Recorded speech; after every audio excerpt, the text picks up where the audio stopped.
What's up, guys? We are starting. Okay, listen, we're going to start off like this. I'm going to preach to you.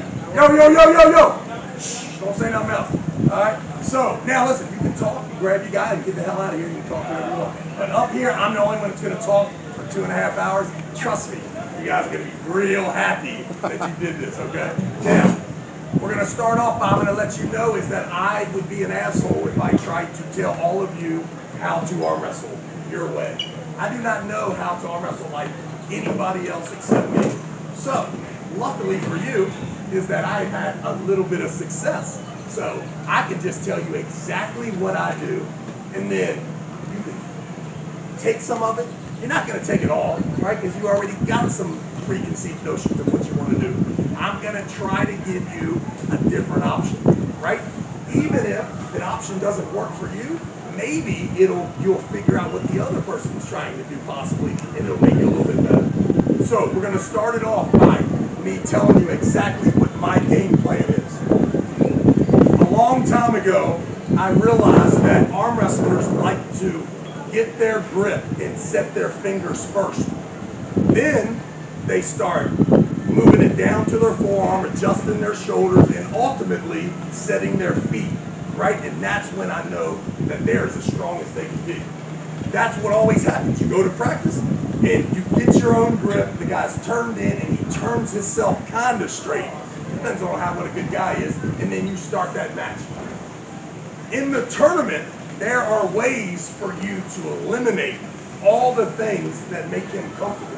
Right? If he's better than you, if you're both comfortable, you are in trouble. Okay? So, early in my life, I realized that if that guy closes his hand but does not turn in a wrist curl, he doesn't have near the same grip that he does if he turns in and then straightens up. So right away, I'm thinking to myself, why wouldn't I pull every single match in the set grip? That way, I never have to worry about him closing and getting a grip again, right? So, every single match that matters to me is going in the set grip. I'm just letting you know that if I put him in a set grip, first of all, he's not going to turn in to get a grip. Now, on the flip side, I'm not going to be able to turn in and get a grip. So, in order to really focus on that set grip, I needed to learn how to close my hand without cupping or carving. Okay? And I came up with the fact that instead of trying to control people, I am going to just make a tight fist and let those people try to control me. Does that make sense? So no more is there any reaching around to trying to get a grip and a handle on somebody. Do not buy another utensil that hooks up to something and you have to hold on to it. It is worthless. You need to put your hand and fist up there and then hook things to it, right, that are trying to stop you from taking your hand to the pin. Does that make sense? If you are grabbing and trying to control shit, you are messing up desperately. If it's my philosophy, you are more than welcome to keep trying to control and unlock combinations of thousands of people, or you can have your combination being something that other people are trying to search for, right? And that's what I have. I have a situation where I am going to put you in a set grip. I am going to make sure your hand does not close and get a great bite. I am going to separate as much as I can, and then as a result, if you do not hold on to me, then we are going to slip.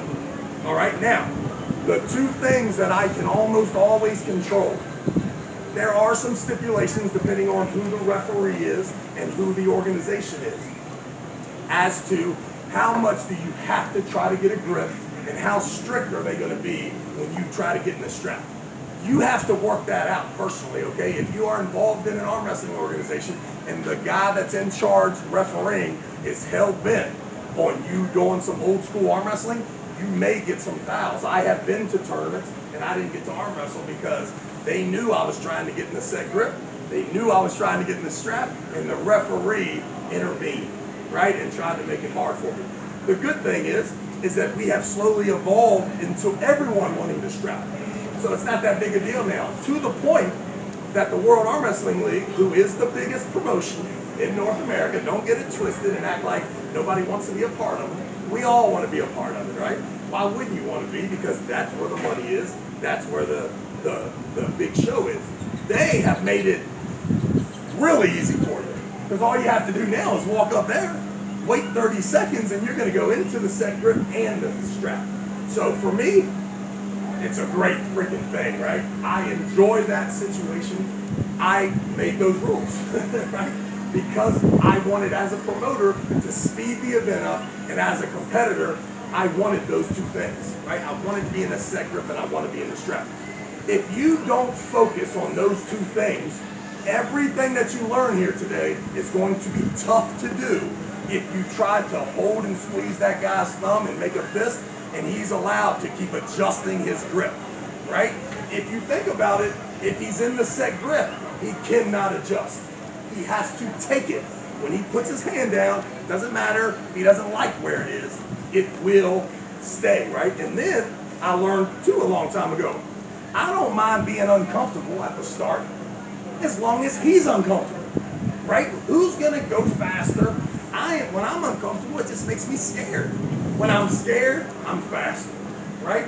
It's just a fact, right? I mean, if I can whip the guy and he says something to me, I say, what's up? If I can't whip him and he says something, I run as fast as I can, right? Because that's what you're supposed to do. Fear creates speed for me, all right? So if I'm scared of you, the faster, the more direct I'm going to be about getting in the set grip and in the strap. Do you all understand what I just said? This will not work unless you are in the set grip and willing to be in the strap quickly, okay? So now that I have those two things down, I'm going to show you my exact approach. Every single stage of the set grip has a group of exercises and some theory behind it, right? When I walk up to the table, I am going to set my hips on this side of whatever side I'm arm wrestling. I'm going to make sure my hips are on that side of the table, right? The easiest way to do that is to make sure my arm is completely extended, right?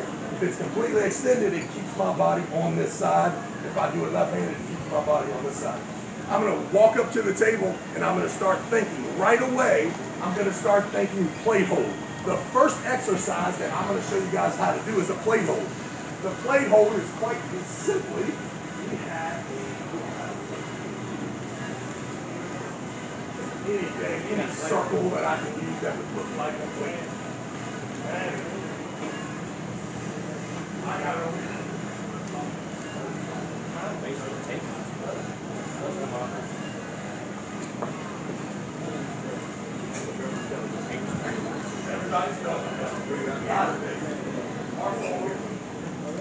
Alright, so you guys can imagine this plate is a 10-pound bumper plate, right? That is a plastic weight that's nice and big.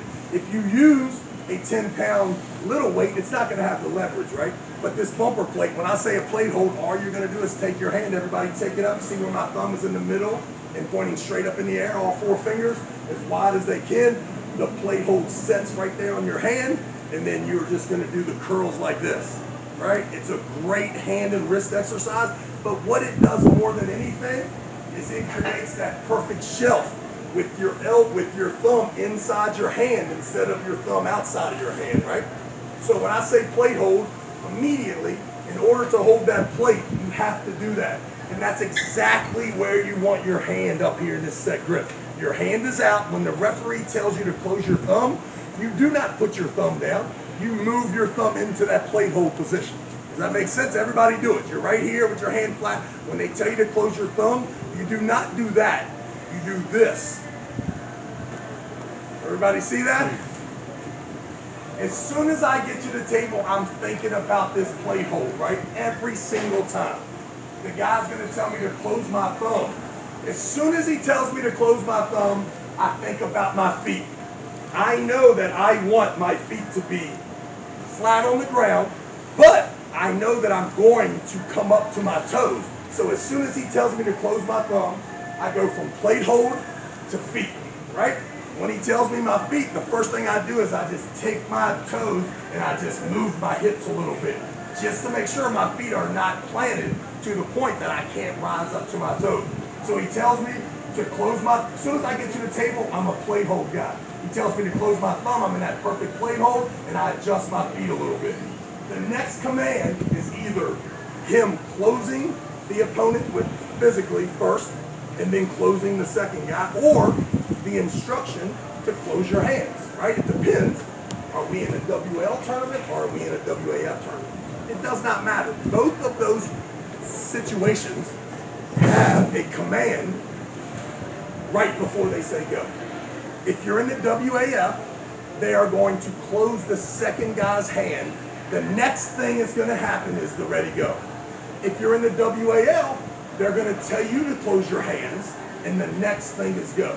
So you have to identify what is the last command that is coming before go. Today, we're going to just do WAL, right? Because we're here, we just saw it, and that's what everybody wants to do anyway. Although, we can go over the WF too, it's really easy. So, when the guy tells me, when I walk up to the sting, and I put my hand down, I'm making plate hold. When he tells me to close my thumb, I'm going into that plate hold and I'm adjusting my feet just a little bit. The next command, he's going to tell me to close my hand. When he tells me to close my hand, I am, my whole life, instead of squeezing on any sort of gripper or a medicine or the racquetball, I just take a little towel and I make sure that when it's in the palm of my hand, that my door knocking knuckles are even or lower than my fist knuckles. So I don't put a bunch of stuff in there so that my hand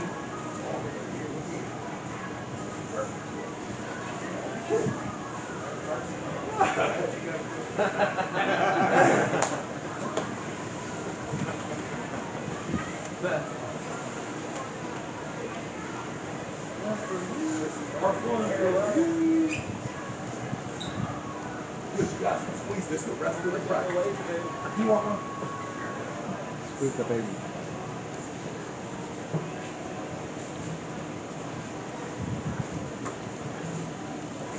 You got the dirty one.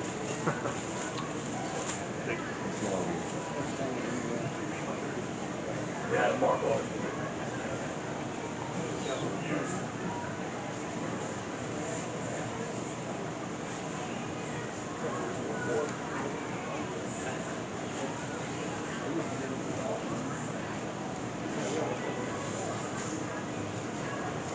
All right, you guys are going to grab that little thing and put it there just like that. We're going to put it on our, I'm going to put it on my left hand first. So I'm going to take that corner, and it's my right hand, I'm just going to let it drop. My left hand is in that arm wrestling position. I'm going to go over my hand and put that thing right there in the crease. I'm going to take it back here, run it right back up to there, and then go straight back down. Everybody see that? It comes right up to it and then right back down. If you do that, if you tuck this thing in there, you should be able to close your hand and your door knocking knuckles are lower or even with your fist knuckles. You do not want this. Everybody see my door knocking knuckles all high? So listen, when you get in there, if you put your hand up in there enough, when you close your hand, your door knocking knuckles will be even or lower than your fist knuckles. If you grab and your hand is wide open like this, you didn't put your hand up in there enough. Does that make sense? If I grab this young man and I let his webbing be over top of mine, when we close our hands, you can see that my door knocking knuckles are higher than my fist knuckles. Open your hand. If I then put my hand up in his hand, when I close, I can get my door knocking knuckles lower than my fist knuckles. As soon as my door knocking knuckles are lower than my fist knuckles, any pressure sideways is going to create a wrist curl instead of a flipped wrist. Open your hand up. Your hand has 3 hinges right here. The first hinge is from the tips to your door knocking knuckles. If I put pressure between the tips of your fingers and your door knocking knuckles, your wrist is going to bend back. It's just a matter of time. The next hinge is your door knocking knuckles to your fist knuckles, right? If you put pressure between your door knocking knuckles and fist knuckles, enough pressure is going to bend your wrist back. If you can get your hand so far in there that the middle of your hand, meaning between your door knocking knuckles and your wrist, that's the third hinge, right? First one, second one, third one. If you can get it low enough in that palm, pressure will create a wrist curl instead of a wrist that's flipped back. You want to put your hand in there so that side pressure creates a wrist curl, not a bent back wrist. Does that make sense? It is very simple. When you get up there, the more of your hand that is inside your opponent's hand, meaning the more of your fingers are sticking out, the easier it will be to close your hand and have these door knocking knuckles even or lower than your fist knuckles. If you don't do that, you're grabbing stuff with, like, if you get a big ass bowling ball, you have no control of it there. But if you give me a tennis ball and I can stick it in there, now I got control of it. You have to make sure that you do not set yourself up in a position where your hand cannot be protected. Don't worry about how strong your fingers are. Think about how smart your hand is. A smart hand doesn't get put in weird positions. It doesn't allow it, okay? Definitely you need to think about when you get up there how much of your hand is in there. If you need an answer, just go back to the seminar and you'll find out. What happens if you close your hand and your door knocking knuckles are higher than your fist knuckles? You didn't put your hand up in there enough. That's exactly what happened, right? There's no doubt. If you don't go into that plate hold situation, then you're not going to be able to squeeze that guy's thumb as effective if you keep your thumb out here and just turn it in. The plate hold sets up the shelf for him to set his thumb in there so that you can squeeze that thumb and, listen, make a fist. The strongest fist you can make is not with the wrist curl. Everybody has a wrist curl right now. If you squeeze that fist as tight as you can, it's okay. If you invert your hand a little bit, now you can make the strongest fist in the world, okay? People say, Travis, I see you up there and you got your hand back, tilted back a little bit. Yes, I do. So that I can put that guy right inside this hand, and then as I squeeze with an inverted hand, it right away straightens my hand, my wrist up. All right? So if you start squeezing this towel correctly all the time, all day long, you will see me just sitting here squeezing, getting comfortable, knowing that when I squeeze, I want my door knocking knuckles even or lower than my fist knuckles. Now, my hand is so smart, as soon as I walk up here, I immediately go so far into you that I feel the same spot with your hand that I do with this towel, right? As soon as I put my hand down, I will know right away whether he is outside of my hand, like Dimitri was doing to Lindley today, just get backing up so that when Lindley closes his hand, boom, there's meat right there. Rather than being so far in there that when he closed his hand, that his hand could be protected because his door knocking knuckles were lower. Squeeze this towel every day, guys. Don't squeeze it so that you can control the other person. Squeeze it because you will learn that your fist is a very hard thing to try to control. You get up here with your training partner, you put your hand up in there and you make a fist there with his thumb, and then you let him cap everything he wants, and you will see how hard it is to control that fist as it goes down, okay? I get to the table, they tell me, as soon as they tell me to open my hands, I think about that plate hold. They tell me to close my thumb, I'm in that plate hold position, I take my feet and I just adjust them a little bit. The next command is for him to tell me to close my hand. When he tells me to close my hand, I have to cock this gun, right? Because what's the next thing he's going to say? The next thing he's going to say is go. So let's just imagine that you're standing here like Joe the Donut. That guy, Chancey's about to throw a pitch and I'm the hitter. When he throws the pitch, do I wait until the ball leaves his hand before I take my little motion? No. I know that when his leg lifts up, that he's about to throw the ball. So as he's about to throw the ball, just like the referee is about to say go, the last thing that's going to happen is I am going to cock this fucking gun and get ready to hit. If you put him in a set grip and you got him in the strap, and your hand is all the way up in there, you've got this perfect fucking plate hold set up, and then you squeeze that fucking hand as tight as you can, 2 seconds before he says go. It is devastating to that guy. Every other one of you have learned to come up here, okay, and you got all ready for this. Now, we've done flipped the script, and your hand is wide open. He tells you to close your hand. When he tells you to close your hand, that's when you start the old process of setting your hand, getting your shoulders ready, and getting your feet ready. I've got my feet ready at the beginning. When they tell me to close my hand, I'm going to rise up to my toes and cock that gun, because I know that I need movement. The biggest movement, in my opinion, is fear.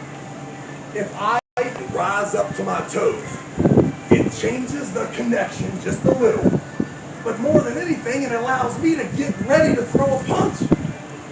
He tells me to close my hand, I rise up to my toes. The next thing he says is go, and I hit. There are 2 ways that you can create movement. The first one I just told you, and that's by going from your heels to your toes when he tells you the last command. Whether it's closing the second guy's hand or telling you to close your hand. That's when you have to cock the gun. You can have quick motion. You can take your elbow and you can train with your elbow far away from your body. For some reason, somebody always told you to keep that elbow in there nice and tight. Well, once you do, you can only use it as a pendulum then, right? Because you got weight on it. In order to move, I have to apply pressure down into the table on my elbow to allow this up pressure, right? I have decided that if I take my elbow and put it far away from my body, the first thing that happens when they say go is my elbow comes back because I'm scared to death for it not to be there, right? So I'm on my toes and I'm scared to be there, and my elbow is 6 inches far away from my body and I'm terrified to leave it there. So what happens? I turn into the fastest arm wrestler in the world. That's what everyone says. That motherfucker's quick. Letting guys going early. He's doing all that stuff. Yes, they're right. I am definitely doing that, but I'm doing it not from a flat-footed stance, but from a already started the motion, right? So check me out now. When I get to the table, I'm thinking about my elbow being far away from my body. My hand is open as wide as it can be. When the guy tells me to close my thumb, I rock right into that plate hold and I adjust my feet because I know I'm getting ready to rise, right? The next thing he tells me is to close my hand. When he tells me to close my hand, smoothly, I need to rise. My hand and arm do not move, but my body rises around it, right? So I go from here when he tells me to close my hand, as my hand is closing, I'm rising up to my toes. Everybody see that? Close your hand, I cock the gun. Close your hand, I cock the gun. When he says go, my elbow flies back and my toes go back to my heels. And I open my hips up just a little bit with that back leg and open it up so that I can go all the way to the pin. This is the most important exercise you can do. The most important exercise you can do is ghost arm wrestling. You do not need any person over there for you to do your thing. It doesn't matter who's over there. I can close my eyes right here, walk up to the table, get it right up there in that left-hand corner, smooth. I'm chilling on my heels. He tells me to close my thumb. I adjust my feet a little bit and go into that plate hold. He tells me to close my hand. When he does, I rise up and cock the gun. The next thing is go, and my elbow and everything goes down, and then I can recoil right back up here. If you think about it, you don't need to have your eyes open. What does it matter who the person is over there? All you're doing is making a fist and winning. If he decides to hold on to you, then you beat him without the strap. If he decides to let go, you're going to put the strap on and you're going to do the exact same procedure. Okay? Does everyone understand? understand that. Now, what muscles and what strength do we need to have to make that work the best? Okay, first of all, we need, the secret to arm wrestling, in my opinion, is do you have the ability to put your weight on your front foot and still have back pressure? Right? So, most of the time, if we grab something here, if we want back pressure, we must lean back. And you see this right here, right? Just like this. Everybody working their back pressure, motherfuckers like this, right? Well, that ain't no good. If you commit to leaning back, then you have no side pressure. Does that make sense? So I need the ability to hold back pressure, but leaning forward so that I have the ability to still have side pressure. The best exercise for that is right here. Or at least the exercise I do. My right hand, I put it right there on my wrist. I got my right foot in front, I pull it back, and then right on my doorknob knuckle there, I make sure that my elbow is far away from my body and that my elbow is underneath my hand. From here, I don't want to pull so far back that I'm shaking like this. I want this smooth thing where I got my weight on my front foot, but my elbow is so far out in front. Everyone see this? My weight is on my front foot. My elbow is so far back that as I keep creeping back, it will give me a ton of back pressure fight, right? And the fight comes from the index finger. If you and that person's index finger are touching, you gotta man up and make sure that your index finger back pressure is better than his. If you put your weight on your front foot and you work this exercise, and I'm not talking about 3 sets of 10, I'm talking about for hours, just sitting in this smooth place where you have learned to put your weight on your front foot and still stop back pressure. Before long, you will have the ability to hold the back pressure here, but to rise up on your front foot. Now you're a deadly person because you can hold back pressure, but you have your entire balance ready to go sideways, okay? We need everybody to get in this exercise. So you can have 3 people. One right here, grab right here, and then you come over and grab this last one. Go ahead and stand up, kid. Travis, how much pressure is on your elbow on the top? Say it again? How much down pressure is on your elbow? None. I'm always floating. Right? All right, let him have that. Just so I'm going to walk to that side of this. You got 5. All right, go ahead. All right. Everybody use your left hand. All right, so you got it on your wrist. From there, you're just going to make a fist. And this thing. Go ahead and make a fist. Perfect. Now, come back here, son. Take it and pull it so it can get stupid. Perfect. Extend it. Elbow in front.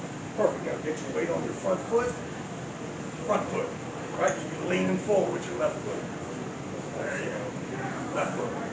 There you go. Now just relax. Don't lean back. Always lean forward. Now take a step back. Put your thumb right there on your face. Thumb on your face. Watch it. Right there. Just hold it out. Beautiful. Just stay there as long as you can. Go ahead and take a step.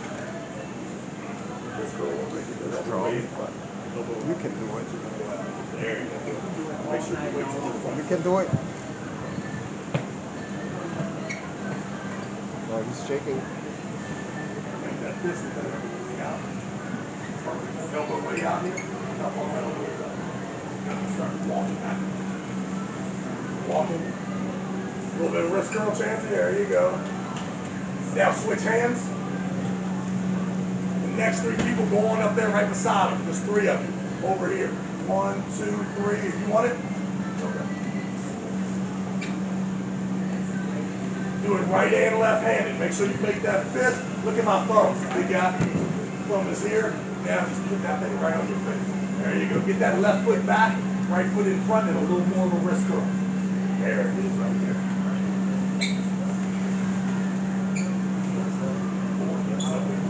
Way out. There it is. Yeah. Stand up tall. There you go. There it is. Get your hand closer to your face. Saturate the shit out of it. Walk this person. I like it, but you're leaning back. You gotta lean forward. You gotta lean forward. Left hand first. I just thought my band was looking. Yeah, exactly.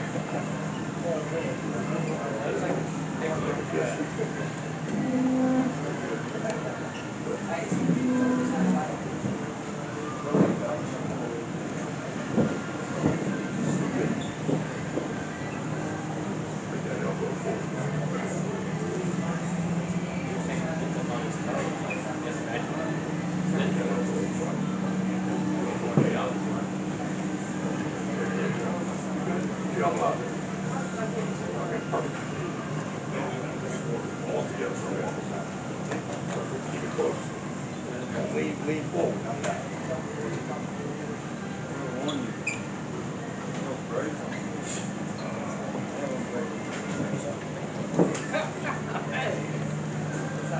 Elbow's got to be in front.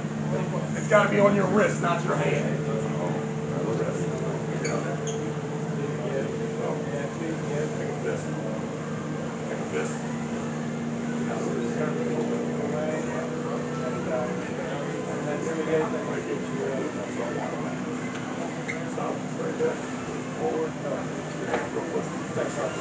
It's touching your chin.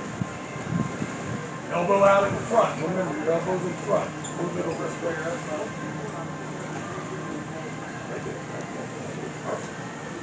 Now stand up. Don't slouch so much.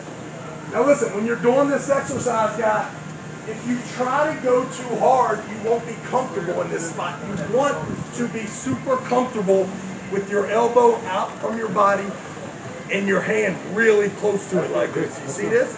That's what we're looking for. All right, has anyone not been on this strap yet? Make sure we're on this side. I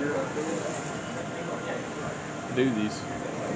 I do these actually. Around your wrist. Elbow around your wrist. Perfect. Just go ahead and extend it like this. Put them on. Let's let it walk back. That's very good. Yeah. Sweep it. Come forward. Feet, everything. Elbow. Stay up.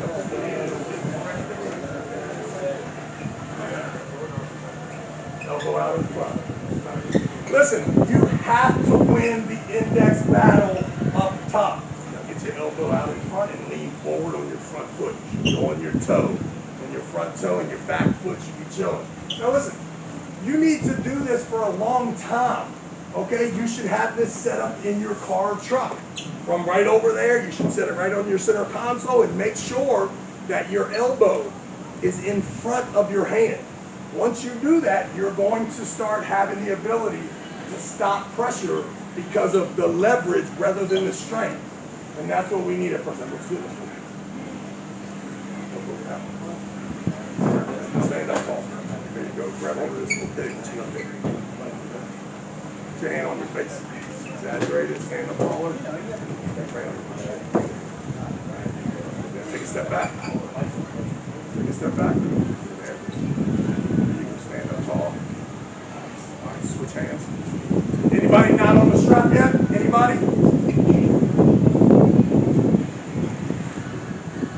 All right, now if you've already been on there once, get back up here again, and I want to see you put it on there without messing it up.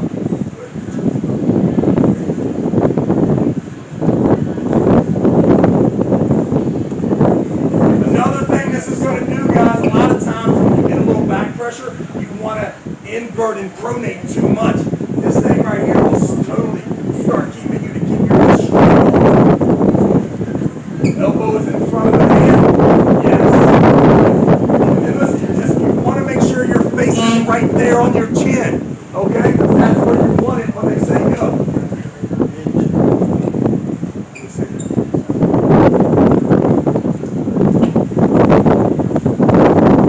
Hey, this guy right here has been to the seminar before and you can clearly see he's a beast. Good job. All right, hop down there, guys. Jump up there. And let me put in here. I want to make sure that you two jump up and get back in here. We got 3 of them. Jump them all. Let's see it.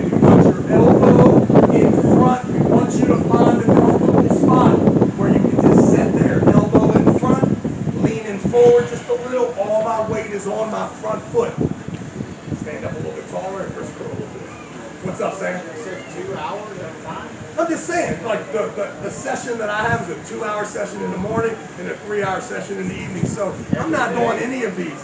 I mean, I got to teach at the gym, so I'm there. Now, how lazy am I? I'm pretty damn lazy. However, if somebody puts up $10, I will not be lazy. All right? And it takes about 3 months, and I'm a different person, okay?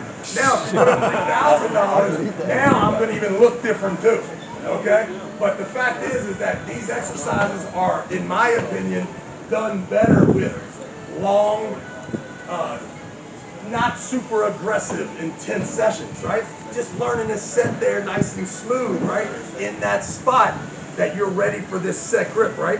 Close your thumb, I go plate hold, adjust my feet. He tells me to close my hands, I rise to my toes and cock that gun. When he says go, I extend and hit, and then I can recoil right back up.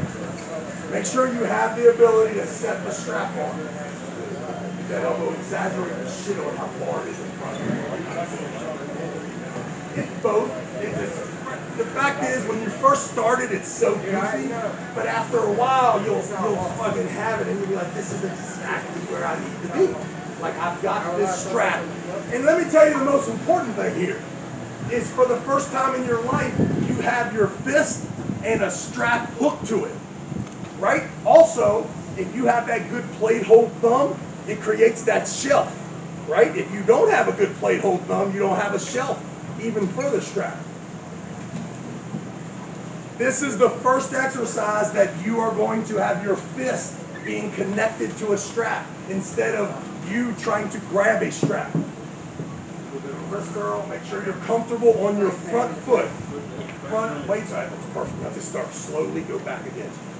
Keep it tight, keep it close to your face, keep leaning forward. A little bit further back, you should be close. Now take a step back with your feet, you should be close to the hard, right? Good. Looks good. All right, everybody been on here twice? Get up here and hook it up. Don't be a guy who leaves here and says, oh, is this how he said the strap it? No, that is not how he said the strap it. He told you to make a fist, pull it, and then suck underneath of it and make sure that your elbow is far out in front of your hand, and then keep working and see how far you can do. We all know we can do this. This has no back pressure. This right here, this guy's dangerous. He's already held your back pressure in his hand, leaning forward, and now he can explode with all the side pressure he wants. All right, you can put it down, man. Yeah, you're good. That's a good job. Everybody been on here? Twice? This is a good job. Listen, the next exercise, guys, that you must do. You must be super happy pulling in the strap. If you are not happy about pulling in the strap, it is your fault. Because every single match that you pull should be in the strap. Every day, anybody wants to arm wrestle me, this is what they see. I walk up, I put the strap on perfectly. Right-handed, I put the strap on every single time. And the reason is because I want always to know that my fist is pulling on that strap, and that strap happens to be connected to somebody. It doesn't have to be. It's better. I'm not worried about the person. I'm worried about the strap. Now, why am I so comfortable in the strap? Don't we have two? Oh, we have two.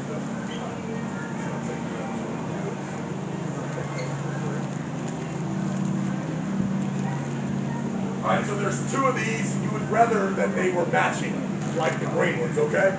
But this exercise right here is probably the most important exercise. I learned a long time ago that you can't just pull against the top of the strap or the bottom of it. If you do, you're leaving a gap with the other one. So I started hooking this strap up like this, and I learned to pull against both of the straps. Everyone see this? The straps, all we did was braid them. What does this look like now? It looks like the strap, right? So I'm going to put the bottom strap on my wrist and the other one here. Guy says, Travis, where should I put the strap? I say, my man, why don't you do an experiment? What experiment? I'm like, how about you hook the strap up and then you measure how far you can resist and then move the strap a little bit. And if you put it someplace where you can go back the furthest, that's where you should put the strap, okay? So I learned a long time ago, if I put this strap on and my hand in this strap is even with my door knocking hand, my fist knuckles, and that this one is up there around my wrist. When I put my thumb on my face and leave my hand open as I start walking back, it stops about right there. One day, I took this thing and I put this a little bit lower, and then I took this top one and I ran it right down the bone line of my thumb. Everybody see my thumb going straight down? Right beside is that strap. What I noticed right away is how much of my hand is inside of both straps, right? This right here, not so strong. This right here, a lot stronger, okay? So now, with the strap there, and my face here, I can go a little bit further back. So I'm like, okay, that's where I want it. Okay, now, when I start pulling on the strap right away, if I put my elbow underneath my hand far, I start feeling it just on the top part of the strap. If I drop my hand in front of me, I start feeling it at the root of my wrist. If I'm smart, I will take the skin between the two straps areas and I will focus on that skin equally coming through both straps. So as I start coming back, if I feel the pressure up here, I just drop my elbow a little bit. Now I feel it on both of them and I start working back. If I feel too much here, I just bring my elbow forward. Right? But eventually, I will feel both of those straps that are connected, I'm pulling the skin between the two straps right through those straps. And it just drags the other guy down super easy, all right? So let's get up here and everybody put this on. We got two of them, even though this isn't going to feel as good because it's got weird straps. But we do have two of them. Go ahead and jump over here. Either one of them. Braid them really good, braid them, and then put your hand in there. You should be doing this all the time. If you get the strap on and you don't feel good, that is your fault. You should be training this every other day, and every single match that you pull should be in the strap. Where do you put your hand in the strap? You put as much of your hand inside the strap as possible. That's good. Open your hand. Put your thumb on your chin, and then just start walking back. Make sure your left foot's